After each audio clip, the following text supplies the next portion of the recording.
mayor interés en el que ustedes en nuestra última clase teórica. Igual se controla la asistencia, así que vamos a terminar. Había unos puntitos específicos que teníamos que terminar el día de hoy. Inmediatamente termine, me demoraré 30, 40 minutos a lo sumo, comienzo la evaluación de los que se han inscrito para el sustitutorio.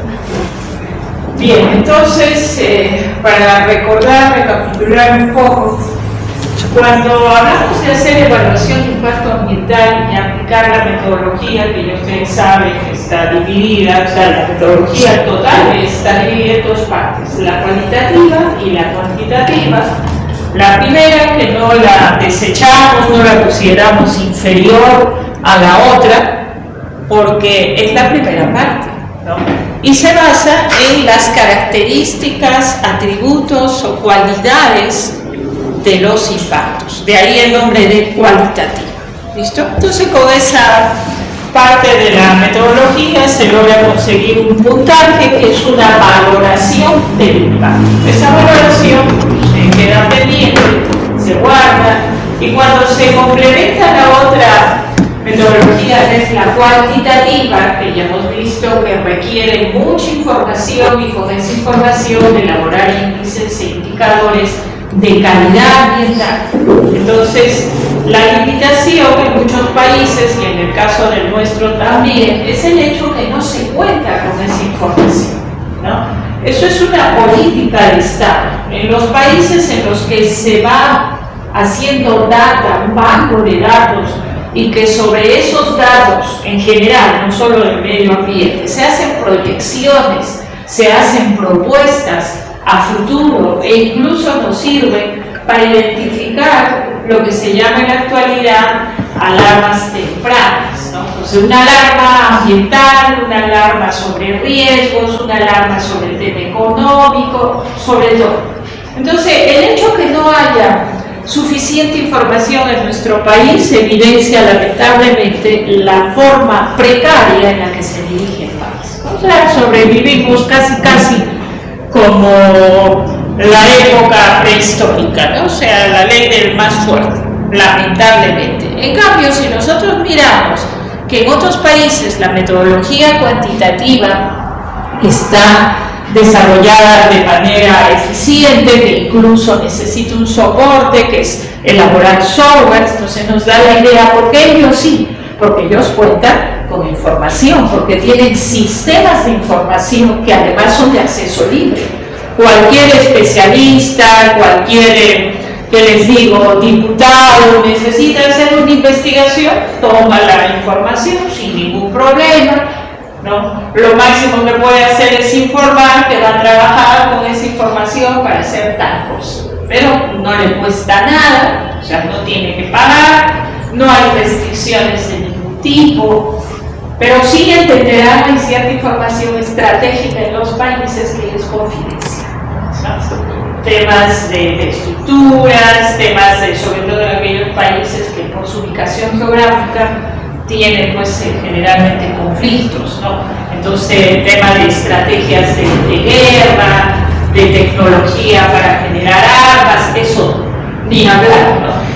Entonces se entiende que la diferencia es muy grande, inclusive en nuestro país, ¿no? Hasta el tema precario, van a comprar barcos de la marca tal y tal, ¿no? Para que si en algún momento tuviéramos un conflicto, ¿no? Los enemigos sepan qué tenemos. Además saben que no tenemos nada, o sea, que si nos declaran la guerra por segunda vez, nos van a dar la guerra, ¿no? Entonces, todo eso evidencia el desarrollo de un país. Entonces, en este caso del tema ambiental ocurre exactamente lo mismo, ¿no? Lamentablemente. Entonces, al no haber información suficiente, la poca información que hay está desarticulada, no es completa, tiene vacíos, entonces no podemos aplicar la metodología cuantitativa, ¿no? Que lo único que hace es meter en el mismo saco todos los parámetros, cambiando sus unidades a unidades adimensionales, que solamente van en una escala de 0 a 1. Alta calidad ambiental, media calidad ambiental o mala calidad Entonces con eso se hace una segunda valoración y los dos puntajes se suman y eso nos da el impacto total. Entonces genial, hasta allí seguimos trabajando como los especialistas en el problema, porque lo que hemos hecho es identificar el problema, describirlo, caracterizarlo y valorarlo para poder ver cuáles son los problemas más grandes, más críticos. Punto. Pero el fondo de evaluación de impacto ambiental como instrumento de gestión ambiental radica justamente en las estrategias de manejo ambiental. Porque no hacemos nada, ¿no? Si conocemos el problema, lo tipificamos y nos damos la media vuelta. No hemos hecho nada. Entonces, la razón de que este instrumento se haya creado y que tenga la importancia que tiene radica en las estrategias de manejo ambiental, que hace algunos años en nuestro país no se llamaban así, sino Plan de Manejo Ambiental. Y entonces, dentro de todo el estudio de impacto ambiental que tiene varios tomos, varios capítulos, el último era el Plan de Manejo Ambiental, donde se entiende, se proponen todas las medidas de acuerdo a los impactos que hemos valorado, porque no se pueden meter en el mismo saco todas las medidas, no. Tengo impactos críticos, medidas urgentes que generalmente tienen más costo, que van a tardar más tiempo en desarrollarse, con indicadores para saber si realmente vamos a tener los resultados, etc. Impactos moderados, pues unas medidas más sencillas. Impactos leves, pues se hacen generalmente por un tema de salud y seguridad ocupacional. Por ejemplo, movemos cantidad grande de tierra, entonces hay que humectar, porque si no el personal va a aspirar ese material particular, etcétera, etcétera. Entonces hay una jerarquía. De tal suerte que cuando el Ministerio del Ambiente tomó funciones y comenzó a tener el asesoramiento internacional, porque hay un asesoramiento, hay estándares internacionales de los países desarrollados. Entonces vienen a América Latina principalmente y nos dan un asesoramiento, unas pautas. Oigan, les falta esto, hay que mejorar tal cosa, y es un trabajo que lo hace permanentemente la OECD, ¿no? Y entonces a partir de ahí proponen las estrategias de manejo ambiental, en el entendido que no solo basta poner medidas específicas respecto a los impactos que se identificaron y valoraron, sino que esas medidas deben tener un orden. Debemos de demostrar que al aplicar esas medidas realmente hay resultados. Y son ellos los que indican tiene que haber una jerarquía de las medidas de mitigación, ¿no? Pues un orden. No puedo hacer de frente medidas de compensación o medidas de restauración. Previamente tengo que hacer medidas de prevención, que generalmente es muy poco lo que se puede hacer, y me centro en medidas de minimización. Allí es donde hay que comprar equipos, donde hay que hacer monitoreos para comparar el estado de un escenario determinado y ver cómo se desenvuelve en el tiempo, lo comparo con los ECAs, en fin, ¿no? Entonces hay una secuencia. Por eso es que el MINAM cada cierto tiempo va sacando guías, va dando mayor información y énfasis a este tema, ¿no? Ahora, de manera general, la forma de prevenir los impactos, que ya les he dicho es un poco complicado, generalmente no se puede hacer, pero si nos basamos en la teoría, dice que la única manera de prevenir los impactos es en la planificación del proyecto. O sea, ya a nivel de proyecto, que tiene etapas el proyecto, lo que se llama ciclo de vida del proyecto, allí yo puedo incorporar modificaciones en el diseño, modificaciones en la localización, puedo considerar algunas medidas, etc. Entonces eso quiere decir que a lo largo de vida del proyecto ya se va haciendo evaluación de impacto ambiental. Ojo, no se olviden de ese tema, porque sucede que cuando se elabora un proyecto se hace un expediente. Y todo proyecto comienza, incluso, entre paréntesis, los de investigación, ¿no? Comienza con una idea. Por ejemplo, ¿por qué han disminuido los anfibios en la región marítima? Sabemos que hay consecuencias, que ellos realizan un control biológico, entonces se hace todo un problema. Entonces alguien dice, muy bien, como Meti, por ejemplo, ¿no? Que hace tiempo anda detrás de los anfibios y voy a evaluar la cuenca de allá, la de Mazacar, y etcétera, etcétera. Va haciendo algunas cosas, va obteniendo información, pero todo partió de una idea, ¿no? En el caso de la investigación, como que no hay tanto rigor en las etapas del proyecto, porque generalmente nuestras etapas son ideas, escríbela, tienes un plan de investigación y después de tu plan vas a tener avances o informes periódicos hasta llegar al informe final. En cambio, un proyecto de inversión no es inversión, ahí entra mucho dinero, entonces pasa por las etapas previas. Entonces, en las primeras etapas, por ejemplo, perfil del proyecto, muchas veces piden, a ver, háganos un perfil de proyecto. Entonces, hay que tener el problema, se proponen algunas ideas, pero es perfil. Cuando está a nivel perfil, hay que hacer evaluación de impacto ambiental. ¿Ustedes qué opinan? ¿Sí o no? Sí, pero no es un estudio completo. Es un resumen, un primer acercamiento y los organismos del Estado que van a dar el financiamiento, o si es que es un proyecto privado, ¿no? Los inversores, los empresarios, también piden lo mismo.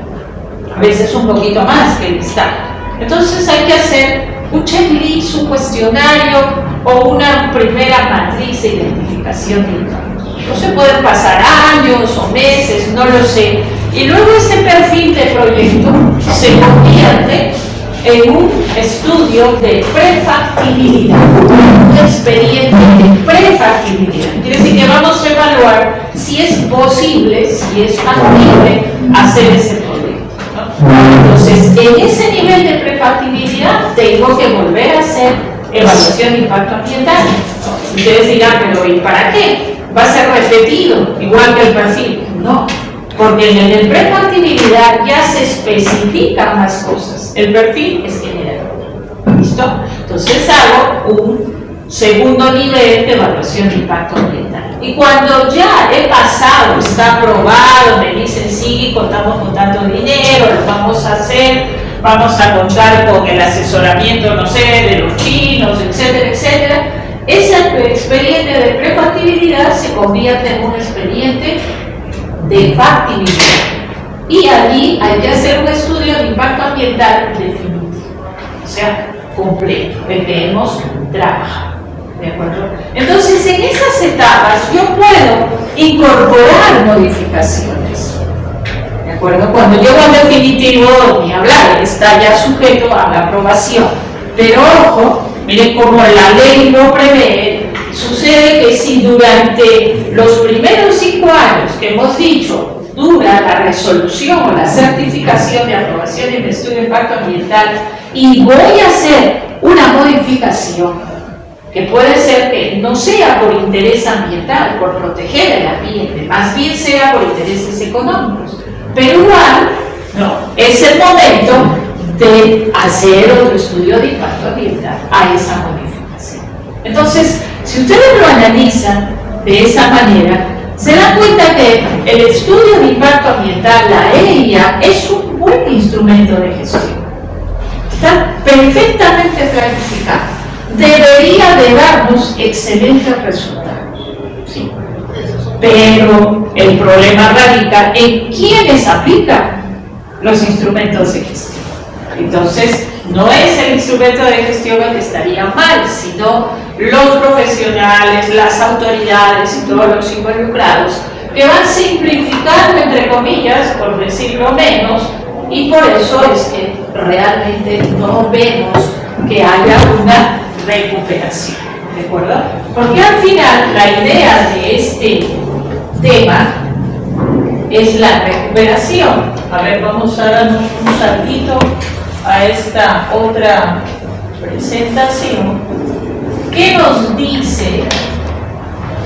Y eso está tomado también,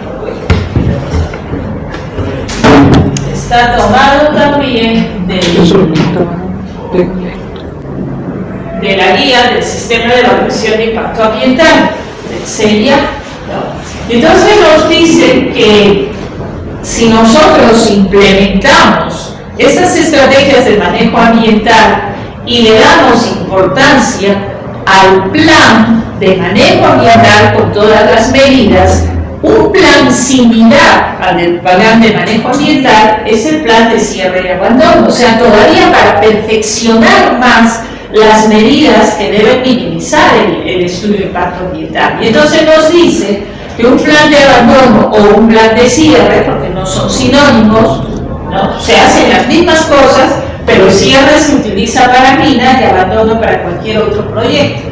Entonces nos dice que la idea de estos planes es de garantizar que no permanezcan los impactos en el entorno. Entonces entiende que todo ese paquete de medidas de mitigación, de prevención, etcétera, ya deben estar controladas, pero aún así tenemos que asegurarnos que no sigan persistiendo estos impactos y que además, en lo posible, lleguemos a las condiciones iniciales, es decir, antes de que se ejecutaran. Por eso es que el plan de cierre o abandono se trabaja con restauración, especialmente si hemos intervenido ecosistemas naturales o silvestres, ¿de acuerdo? Entonces, se dan cuenta cómo se complementan las ideas, no están separadas, no son cosas distintas, y entonces la gestión ambiental hace función. O sea, no es suficiente lo que hemos hecho con el plan de manejo, tenemos que continuar bajo el famoso principio que inspira todo lo que es la gestión ambiental, que es la mejora continua. Entonces, esa es la idea. ¿Listo? Y entonces, teóricamente hablando, las medidas siempre se aplican en función a la jerarquía. ¿Listo? Segundo aspecto, entramos a la última etapa de esas medidas, de esa jerarquía, que es la compensación. Entonces, también se habla de compensación en el CEIA, porque todo tiene que estar contemplado en la ley. No se olvide que es obligatorio, para que sea obligatorio tengo que tener una ley.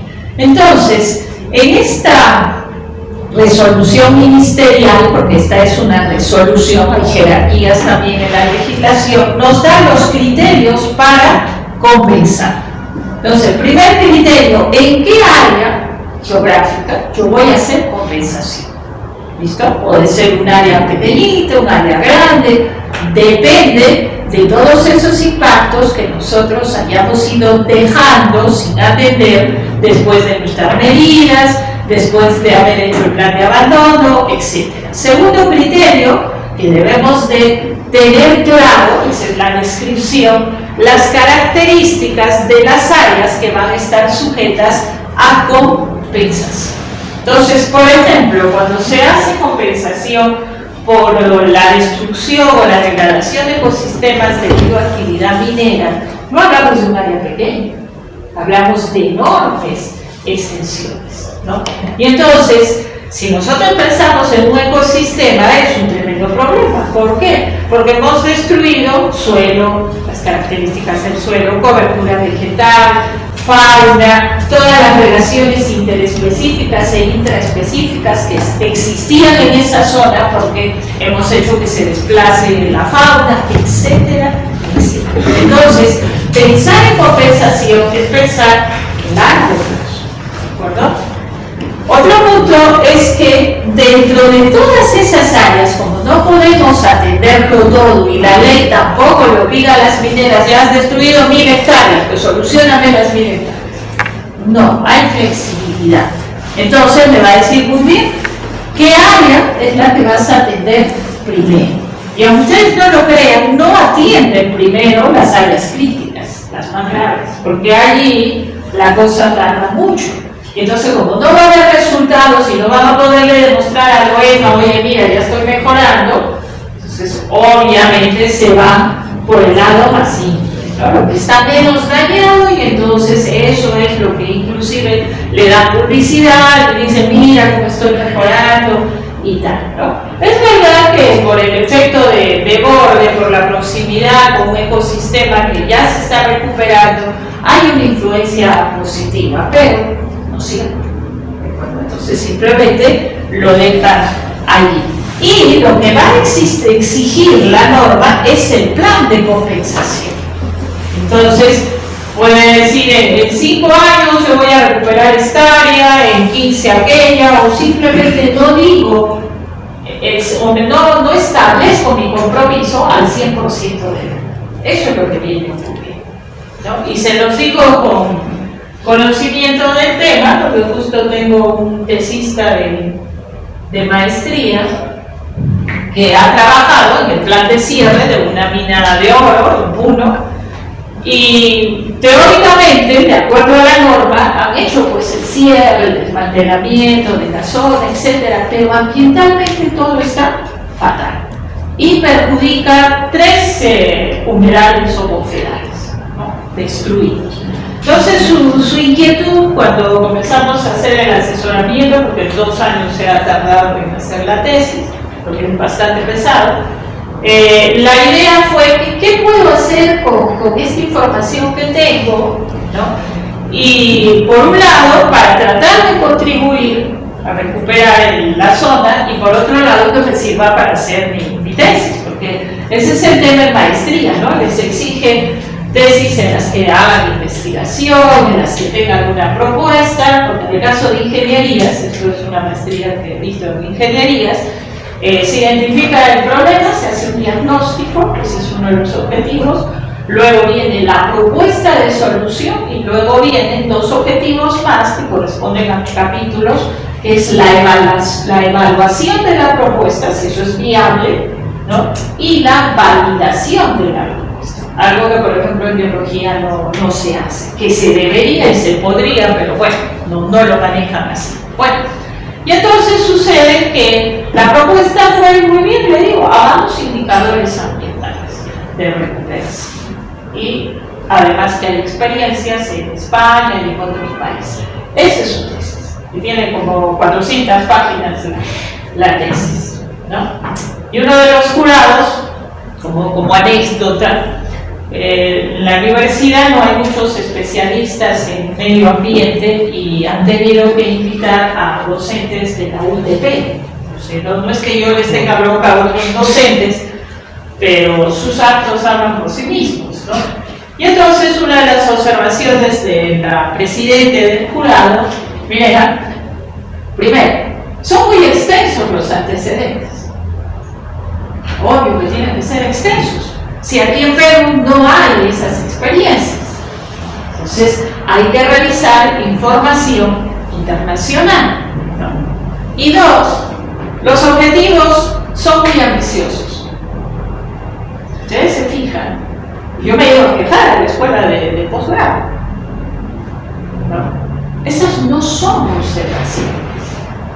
¿Qué es observación? Por ejemplo, pone 4 objetivos, como les he dicho. El primero es diagnóstico, el segundo es la propuesta de solución, el tercero es la validación y el cuarto es la evaluación, o al revés. ¿Listo? ¿Cuándo es ambicioso? Cuando yo digo que voy a hacer el diagnóstico, reviso y no hay diagnóstico o es incompleto. ¿Listo? Voy al segundo punto, que es la propuesta. La propuesta es utilizar indicadores ecológicos, indicadores de calidad, una cantidad de indicadores que tiene. O sea, reviso si esa propuesta está adecuada. Y tercero, para que les cuento la historia, porque en la validación se hace matemáticamente, hay criterios de expertos, el panel de expertos, varios métodos, ¿sí? Entonces, ¿qué evidencian sus observaciones, entre comillas? Que no conocen el tema. Obvio. Entonces, ¿por qué no ponen al profesor Villasante, a los especialistas del medio ambiente de toda la universidad que están acá? No están en otros Entonces, cuando yo he ido a la escuela de posgrado, y estoy esperando que sustente nada más, porque cuando sustente yo voy a mandar por escrito mi queja, porque no puede ser. ¿No? Si no conocen la información, doy un paso al costado, ¿no? O sea, no sé qué es esto. Chino para mí es chino, pues estas cosas solo las entendemos nosotros, ¿no? Es así. Pero bueno, el tema va que justamente esas formas de procesar en la gestión ambiental estos resultados, el plan de cierre es insuficiente. Seguimos teniendo en el país espacios degradados, lo que llaman pasivos ambientales, por minería. Entonces la ley ha contemplado, lo ha considerado, pero lamentablemente no se hacen las cosas con el rigor que se debería de hacer. Entonces ellos van a tratar de arreglar un poco, ponen sus plantitas, porque dice maquillan el tema. Pero de ahí a volver a las condiciones iniciales, olvídense. Entonces, por esa razón es que cuando hablamos nosotros de la compensación, hacemos referencia a esos daños que están considerados justamente en los grandes pasivos ambientales. Entonces, ¿qué deberíamos de tener? En primer lugar, los planes de compensación también tienen su contenido y son objetivos. En primer lugar, o sea, ¿qué vamos a conseguir con esa compensación? ¿No? Segundo, el alcance. Por eso es que hay que ser cuidadoso, porque allí tengo que hacer referencia al espacio geográfico y al tiempo que me va a tomar que yo tenga resultados de esa compensación. Y a la descripción de todas las medidas, procedimientos, etcétera, etcétera, que se van a implementar. ¿De acuerdo? Entonces, de manera gráfica también, cuando se hace contaminación del suelo, que eso ocurre normalmente en los puertos, donde reciben el petróleo, el combustible en general, ya no se puede poner en prevención, mitigación, nada. Hay que hacer compensación, ¿no? Y entonces allí están manejando el tema de compensación, de llevar residuos vegetales, mezclarlo con el suelo, qué sé yo, que sí. Se ve una mejoría, pero eso no es compensación. ¿De acuerdo? Eso es otra cosa. Es más, podríamos decir que es descontaminación, pero no compensación. Entonces, lo que ocurre en el país es que no hay muchos especialistas y que la ley es muy flexible y acepta varias cosas. Y las confunde, dicho sea de paso.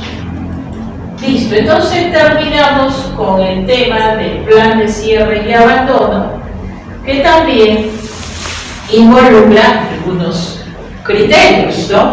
Entonces, el cierre es un conjunto de actividades que ya sabemos tienen que estar en un plan, tienen que ser ejecutadas después de ser aprobado el plan. No se puede realizar ningún plan de cierre ni abandono si no lo aprueba el sector competente. Si es minería, pues ya saben el subsector de minería, si es energía dentro de la dirección de hidrocarburos, esa dirección, o sea, es muy específico. Y entonces, lo que se busca es mejorar las condiciones, evitando lo que les digo ahí, pasivos ambientales. Pero eso dice la ley y la realidad nos dice otra cosa. ¿Listo? Bien, según el reglamento del CIA, también hace referencia a que considera como instrumentos de gestión ambiental el plan de abandono. O sea, separado, está dentro de la EIA, pero lo trata también como un instrumento, a pesar que es parte de las estrategias y que está contenido en los estudios ambientales. Y también que es un instrumento complementario. Entonces se dan cuenta, duplica, es lo mismo, pero lo considera como un instrumento. Y lo que sí nos da son lineamientos por sector. Entonces yo puedo tener lineamientos de plan de cierre en agricultura, en industria, en energía, etcétera, etcétera. ¿Listo? Y estos son los contenidos o los aspectos que debemos tomar en cuenta en plan de cierre. Los objetivos, el alcance, el responsable de la ejecución y los tipos de abandono que se van a realizar. Hay abandono parcial, temporal, progresivo o final. ¿De acuerdo? Entonces eso depende de lo que voy cerrando.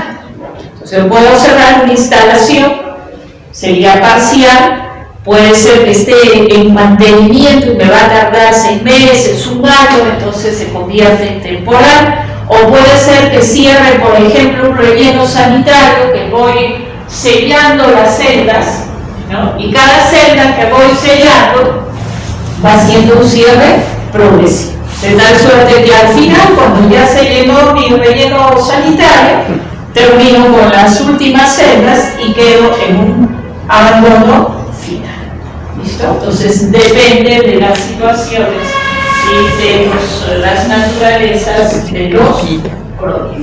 ¿Listo? Lo demás es obvio que van a hacer específicamente, remediación, y miren, ¿cuánto vamos a necesitar de dinero, de especialistas, de equipos o de servicios que hay que contratar para que terminen de hacer un cierre o un abandono de acuerdo a las disposiciones de la ley? Otro tema importante es el desmontaje.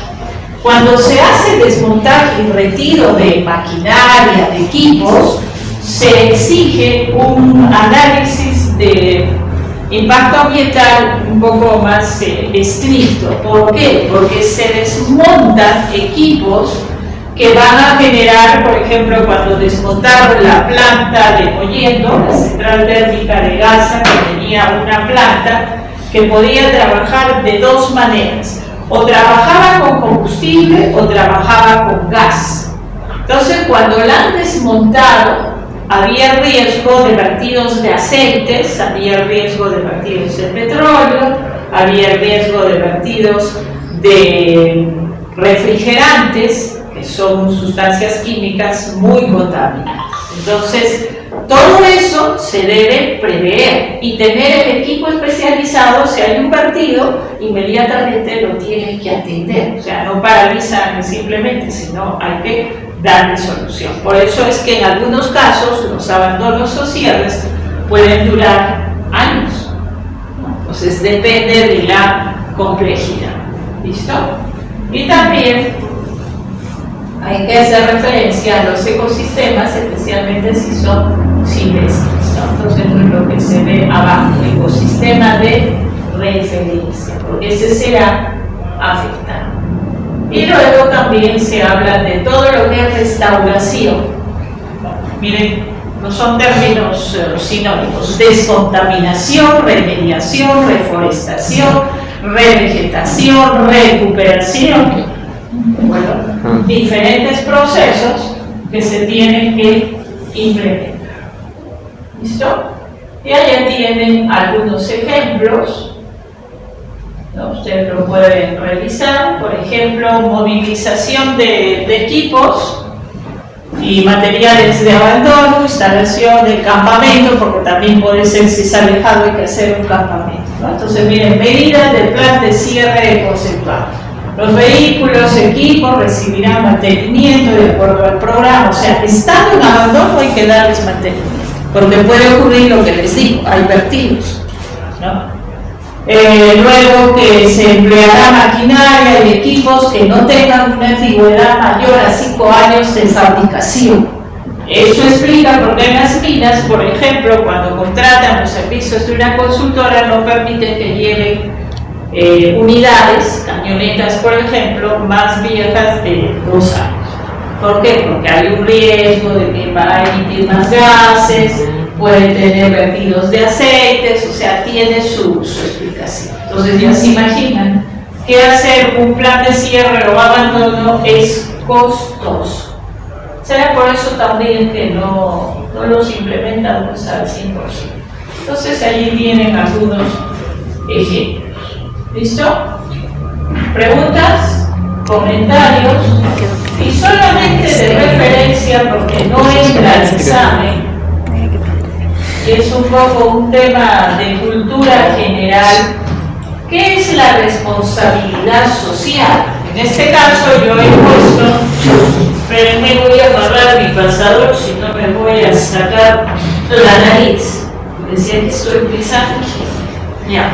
Entonces, la RCU, no hablando de la responsabilidad social universitaria, sino el instrumento de gestión ambiental social se llama responsabilidad social empresarial. Ese es su nombre. ¿Listo? Y corresponde a la norma ISO 26000. ¿Listo?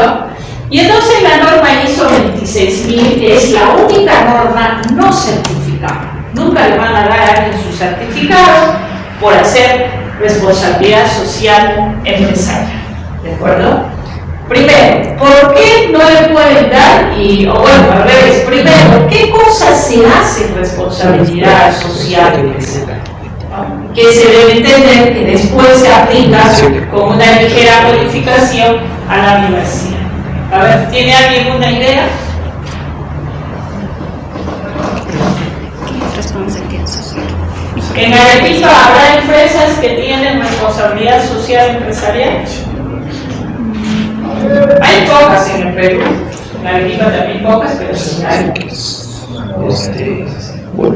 Claro, está relacionado con la sociedad, pero ¿por qué? ¿Por qué llamarlo responsabilidad social? Por todo lo que hemos visto en la evaluación de impacto ambiental, porque son las empresas las que generan impactos. Entonces, la empresa tiene que reconocer que aunque implemente medidas de prevención, minimización, lo que fuera, impacta a la sociedad. No será todo el país, toda la ciudad, pero hay área de influencia y los que viven, la población que vive en esa área de influencia, se ve afectada. ¿De acuerdo? Entonces, esta norma hace referencia a que se debe reconocer las implicancias de nuestras actividades como empresa. ¿De acuerdo? A eso se refiere.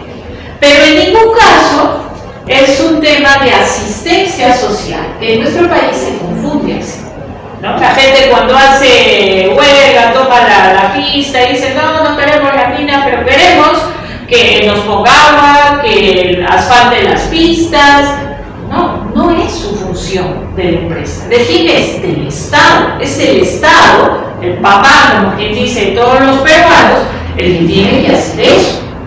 Entonces puede llegar a algún acuerdo y conseguir un apoyo que de alguna manera es una mala costumbre, porque ya el Estado todo se lo deja a la empresa privada, ¿no? Entonces que saber entre ellos conflictos sociales y nos evitamos nosotros el gastar dinero, ¿no? Esa no es la idea. Tampoco es un asistencialismo en el sentido de que, por ejemplo, a fin de año les regalan canastas, comienza el colegio y les dan paquetes escolares. Eso no es responsabilidad. Si quieren pueden hacerlo, no pasa nada. No es. Entonces, la responsabilidad social debe estar planificada en las oficinas que toman el nombre de relaciones comunitarias. Entonces, ahí, por ejemplo, un tema que es importantísimo y lo han hecho otros países en el ámbito de la responsabilidad social es la capacitación. Y que yo conozca, las únicas empresas que hacen esto son las empresas israelitas, que preparan un plan para capacitar a los ciudadanos de su área de influencia para poderlos después contratar. Entonces, los capacitan en aspectos técnicos y luego los contratan. Entonces, eso es otra historia. ¿Listo? Bien. De manera entonces general, ya saben que la responsabilidad social empresarial. Y entonces, ¿qué ocurrió? En el mundo, como todo está organizado, esto pasó al ámbito de las universidades. Y entonces se pusieron a pensar, a ver, tienen laboratorios, contaminan, generan conocimiento que podría solucionar problemas, pero no lo hace, no hay una relación óptima entre las universidades y la sociedad, y ahí surge el concepto de responsabilidad social universitaria, principalmente por el conocimiento que se genera. Al menos en nuestro país, nunca han tocado ninguna universidad y la han sancionado de acuerdo a la ley por descargar efluentes contaminantes, porque lo hacemos. No se ve que está mal, que deberían de hacerlo, pero no para sancionar, sino para que mejoren. Y es fácil, a ver, pongan a la salida de los desagües su cajita y allí se hace un control, a lo mejor hay que separar algunos reactivos que son muy tóxicos, yo qué sé, no, se puede hacer. Pero lo que sí es más importante es la conexión con la sociedad, porque nosotros generamos conocimiento y no debemos, ¿no? Solo nosotros lo sabemos, nuestro mundo escondido en una burbuja, porque la mayoría de la gente ni siquiera sabe que es un impacto, no sabe por qué hay que hacer la zonificación del territorio, etcétera, etcétera, ¿no? Por eso es que se debe hacer responsabilidad social, es obligatoria, es un estándar de acreditación. Sin embargo, en la universidad ustedes han visto, ¿no? Y se los digo porque ya no soy, renuncié, pero era la presidenta de la Comisión de Responsabilidad Social Universitaria del Departamento de Biología. Y tenía el problema con los docentes cuando les reviso sus proyectos y les digo, están malos, se enojan conmigo, entonces mejor me retiro y hagan lo que quieran, ¿no es cierto? ¿Por qué? Porque los docentes creen que, por ejemplo, elaborar, ¿qué le llaman? Infografías. Infografías, eso es responsabilidad social, ¿no? Entonces, cuando yo les digo que no es así, no es de un detalle. Las infografías, los videos son el material didáctico que vamos a usar, pero no es el fondo de la responsabilidad, eso es otra cosa. Entonces, cuando yo les expliqué que no era así, no les gustó. Incluso la decana me dijo, bueno, pero depende de cómo se mire, no si es así, mejor paso al costado y ustedes hagan lo que quieran, ¿no? Porque hay que hacer un plan anual de responsabilidad social, cumplir. Y luego a fin de año el informe, primero a medio año el informe parcial de responsabilidad social y a fin de año el informe final de responsabilidad social. Y eso lo tenían que hacer mucho. Entonces, por eso es importante este instrumento de gestión ambiental. Está relacionado con los componentes sociales, obviamente. Pero sí, hay mucho por hacer y tenemos la obligación de hacerlo porque a nivel internacional lo piden a todas las universidades. No hay ninguna que no lo haga.